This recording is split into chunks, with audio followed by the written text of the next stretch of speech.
Assalamualaikum warahmatullahi wabarakatuh. Bismillah walhamdulillah wassalatu wassalamu ala rasulillah wa ala alihi wa sahbihi wa man tabi'ahu wa walah. Alhamdulillah, di pagi yang mulia ini kita lanjutkan tazkirah ringkas kisah salihin siri yang ke-42, serial ke-42 bersama Fudail bin Iyad. Kemarin sebelum ini kita sudah sebutkan 2 hari yang lalu kata-kata Al-Fudail rahimahullah, siapa yang mengenali status manusia niscaya hidupnya akan selesa. Justru manusia tidak meletakkan sebarang kemanfaatan dan kemudaratan. Artinya apa? Orang yang faham status manusia sebagai makhluk, dia tidak bersandar kepada manusia. Dia bersandar kepada Khalik. Kalau dia bersandar kepada Khalik, dia hidupnya selesa. Karena Khalik akan mengurusnya dengan baik. Kalau bersandar kepada manusia, orang itu mana mau selesa? Karena manusia tidak boleh berbuat apa-apa katanya. Tidak boleh mendatangkan kemanfaatan dan kemudaratan.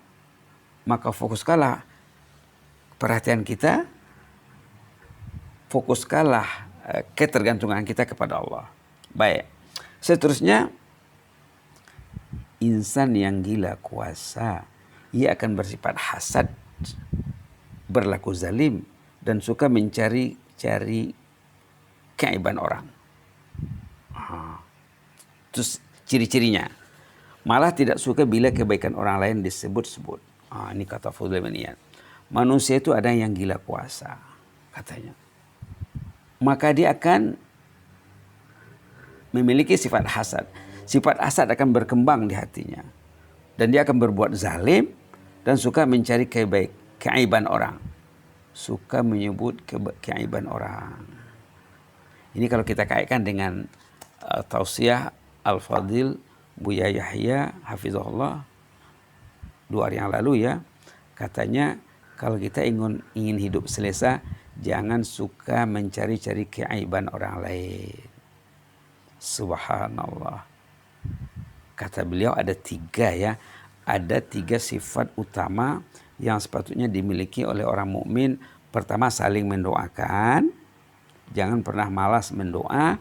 Terutama sekali mendoakan orang yang tidak tahu dia didoakan.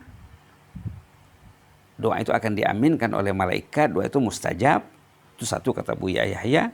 Yang kedua, jangan menyebut keaiban orang. Dan yang ketiga, suka memberi maaf. Itu tanda mukmin yang positif ya. Di sini kata Yahya bin Mu'az, orang itu kalau dia gila kuasa dia akan hasad, dia akan berbuat zalim, dia suka mencari keaiban orang. Malah tidak suka bila kebaikan orang disebut-sebut, tidak mau dia. Inilah di antara penyakit masyarakat ya. Kalau kita bergaul dengan orang, kita boleh tahu dengan segera, dengar cakapnya, dengar kecenderungannya, apa yang disebutnya, apa yang difikirkannya. Kalau ada gejala hasad, ataupun melakukan kezaliman, ataupun mencari-cari keaiban orang, berarti orang itu katanya gila kuasa, kata Fudail bin Iyad. Dan kalau orang tidak suka kebaikan orang disebut-sebut, berarti orang itu ingin dipuji, ingin berkuasa. Kata Fudail bin Iyad. Subhanallah. Macam mana nak mengelakkan diri dari gejala-gejala negatif seperti ini? Antara lain boleh kita rujuk ayat dalam surah Ar-Ra'd. Boleh kita rujuk ayat dalam surah Ar-Ra'd. Ayatnya pendek sekali. Menceritakan tentang sifat ahlul jannah. Apa katanya di sini? Subhanallah. Ayat 22 surah Ar-Ra'd halaman 252. Di antara sifat ahlul jannah di sini ada disebut 7 atau ke-8 sifat-sifat ahlul jannah. Tapi di antaranya yang terakhir sekali di sini selain daripada sifat sabar ya. Apa katanya di sini? Wa yadra'una bil hasanati sayyi'ah. Berapa patah perkataan? 3 patah perkataan saja. Nggak mungkin nggak hafal ya. Wa yadra'una bil hasanatis sayyi'ah. Itu saja. 3 patah perkataan. Untuk mengelakkan diri pada sifat apa tadi? Sifat apa kata Fudul bin Iyad? Hasad, zalim, dan mengkorek, mencari-cari keaiban orang. Salah satu alternatifnya ayat 22 surah Ar-Ra'd, wa yadra'una bil hasanatis sayyi'ah. Mereka mencegah kejahatan dengan kebaikan. Subhanallah. Artinya apa? Buat baik banyak-banyak. Isi agenda dengan kebaikan, kebaikan. Lalu tidak ada peluang lagi bergaul dengan orang yang mempunyai pikiran negatif. Kalau kita mengisi masa kita dengan kebaikan, mana ada masa untuk yang tidak baik. Subhanallah. Tadi malam mendengar ceramah seorang penceramah terkenal ya, dari Malaysia, katanya apa? Satu ketika katanya mereka balik dari ceramah, terjumpa jemaah di jalan. Jemaah ini warga emas. Nampaknya fisikal sudah uzur lah ya. Lalu ditanyalah oleh penceramah ini, apa kabar Pak Cik? Alhamdulillah.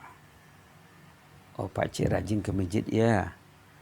Alhamdulillah. Katanya saya ndak mau, sudahlah miskin di dunia, nanti miskin juga di akhirat.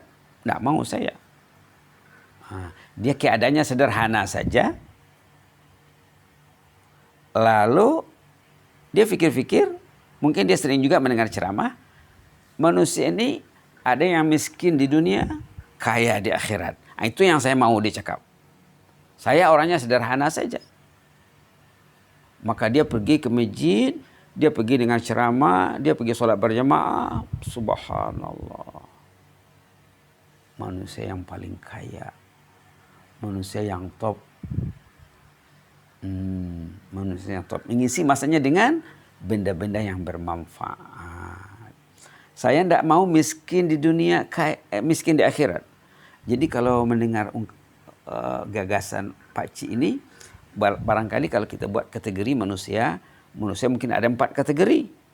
Pertama, miskin di dunia, kaya di akhirat. Alhamdulillah ya.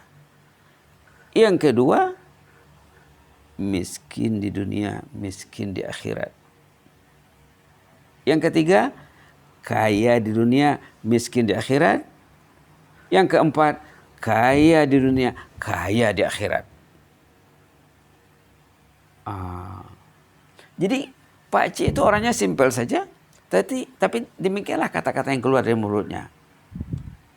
Pak Cik rajin ke masjid ya? Alhamdulillah, dia cakap. Saya tidak mau saya miskin di dunia, sudahlah miskin di dunia, tidak mau saya miskin di akhirat. Subhanallah. Jadi dia mengisi masanya dengan cinta rumah Allah. Dengan cinta rumah Allah. Dengan cinta rumah Allah. Kalau kita lihat ya, kalau kita lihat ayat-ayat dengan pencinta rumah Allah, boleh kita lihat surah An-Nur contohnya ya. Bagaimana Allah menyanjung para pencinta masjid di sana ya. Barangkali kalau orang yang hatinya masih jauh di masjid, kalau dia baca ini mungkin berubah lah juga artinya sikit-sikit ya. Di surah An-Nur, patutnya surah ini selalu juga lah dibaca, selalu juga disemak ya. Apa katanya di sini? Ayat ini dia starting dari 35 sebenarnya, ayat 35, 36, 37 sampai 38 sebenarnya. Tapi kita lihat secara ringkas saja. Ayat 35 tentang An-Nur, ayat An-Nur, maka dikatakan surah ini surah An-Nur. Allahu nurus samawati wal ardh. Allah itu nur yang menciptakan nur, yang memancarkan nur di langit dan di bumi. Kemudian ayat 36, nur itu dipancarkan di rumah Allah. Fi buyutin azinallahu an turfa. Nur Allah itu kemarin juga dibincangkan oleh Al-Fadil Buya Yahya tentang Nur Muhammad ya. Nur Allah itu dipancarkan di rumah-rumah Allah. Fi buyutin azinallahu an turfa. Di rumah-rumah Allah yang diizinkan untuk dibina. Wa yudhkara fiha ismuh. Dalam rumah Allah itu mereka berzikir. Yusabbihu lahu fiha bil ghuduwi wal asal. Mereka bertasbih pagi dan petang. Ini yang ditarget oleh Pak Cik tadi. Bila ditanya, saya tidak mau. Sudahlah miskin di dunia. Saya ingin miskin di akhirat. Tidak mau kalau di sini miskin, di sana miskin katanya. Di sini Allah menyanjung pencinta masjid. Rijalun la tulhihim tijarah. Yaitu golongan mukmin yang excellent. Yang tidak mau dilalaikan oleh tijarah. Wala bai'. Tidak mau dirintangi oleh jual beli. An dzikrillah, dari aktiviti zikrullah. Wa iqamis salah, dari aktiviti menegakkan salat, merealisasikan salat di rumah Allah. Wa itaiz zakah, dan membayar zakat. Sifat-sifatnya apa? Pencinta masjid ini apa sifat-sifatnya? Yakhafuna yawman tataqallabu fil qulubu wal absar. Mereka sangat risau menghadapi hari pembalasan. Di sana hati manusia susah sesusah-susahnya. Mata manusia tak larat melihat azab itu. Tidak larat melihat azab itu. Bila melihat azab itu katanya dalam surah Ibrahim, bila nampak realiti hari kiamat itu, mata itu terbuka begitu. Kagum melihatnya, aneh. Nah, ini yang disorot oleh Ustazah itu juga tadi malam ya, 7 golongan manusia yang selamat nanti di sana. Lalu apa result-nya? Nah, ini yang ditarget oleh Pak Cik tadi, yang katanya saya tidak mau miskin di dunia, miskin di akhirat. Artinya apa? Dia mau tak apalah miskin sederhana di dunia tapi kaya di akhirat. Ini dia ayat 38, liyajziyahumullahu ahsana ma'amilu. Allah akan membalas pencinta masjid itu lebih daripada apa yang dia amalkan. Bayangkan ya, kalau datang sembahyang subuh ke masjid, dapat nilai seperti beribadah 1 malam penuh. Berapa lama dia pergi masjid? 20 menit, setengah jam. Tapi dia dapat nilai seperti beribadat 1 malam. Liyajziyahumullahu ahsana ma'amilu. Mereka akan dibalas oleh Allah lebih bagus daripada amal yang dia lakukan. Malah wa yazidahum min fadlih. Malah ditambah lagi. Itu kalau kita hitung ya. Keutamaan orang yang mencintai rumah Allah, berapa fadilat yang boleh diraihnya, mungkin lebih 50-60 fadilat yang dapat diraihnya oleh pencinta rumah Allah. Artinya benarlah orang itu akan menjadi orang selesa dan bahagia, kaya di akhirat. Penutup ayat 38 sangat menggalakkan, merangsang sekali ya. Wallahu yarzuqu man yasha bighairi hisab. Sememangnya Allah memberi rezeki kepada orang yang dipilihnya tanpa hisab.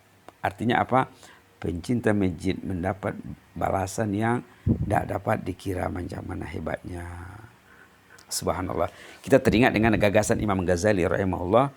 Pernah dulu disebut, sudah lama yang tidak disebut-sebut ya. Katanya kalau kita boleh membayangkan orang pergi ke masjid. Si E ke masjid. Si E ini bertakbir dengan imam. Bila imam sudah takbir sembahyang subuh berjamaah, Allahu Akbar, si E tadi, si Alif kah, atau si E atau si Alif, dia takbir sama imam. Imam takbir, dia pun Allahu Akbar. Ada si Ba atau si B, datang terlambat. Imam sudah membaca Bismillahirrahmanirrahim. Sudah start baca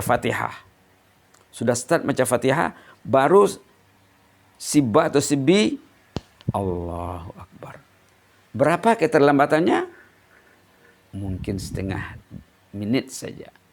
Dia terlambat setengah menit, kata Imam Ghazali rahimahullah, yang dalam pemahamannya, yang jauh tinjauannya, yang hebat pemikirannya, orang yang terlambat dalam setengah menit itu, kerugian yang dialaminya, kalau dibandingkan dengan kekayaan dunia ini, kumpulkan kekayaan dunia ini semuanya tidak dapat menutupi kekurangan yang dialami oleh orang yang terlambat solat takbiratul ihram bersama imam, padahal dia solat juga.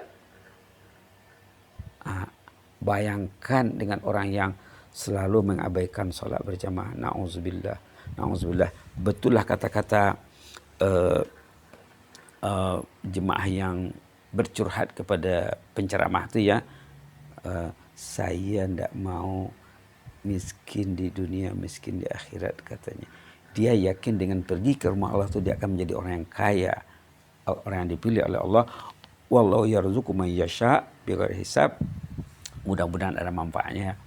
Aku qouli hadza wa astaghfirullah li wa lakum. Allahumma ya hayyu qayyum rahmatika nastaghis. Aslih lana sya'nana kullahu wa la takilna ila anfusina tarfata 'ain wa habib ilaina al-iman. Allahumma habib ilaina al-iman wa zayyinhu fi qulubina wa karrih ilaina al-kufra wal fusuqa wal isyan waj'alna minar rasyidin. Subhana rabbika rabbil izzati amma yasifun wa salamun alal mursalin. Walhamdulillahi rabbil alamin. Jazakumullahu khairan wa barakallahu fikum. Inni uhibbukum fillah wa astaudiukumullahu alladzi la tadhi'u indahu wada'i'uh. Wassalamualaikum warahmatullahi wabarakatuh.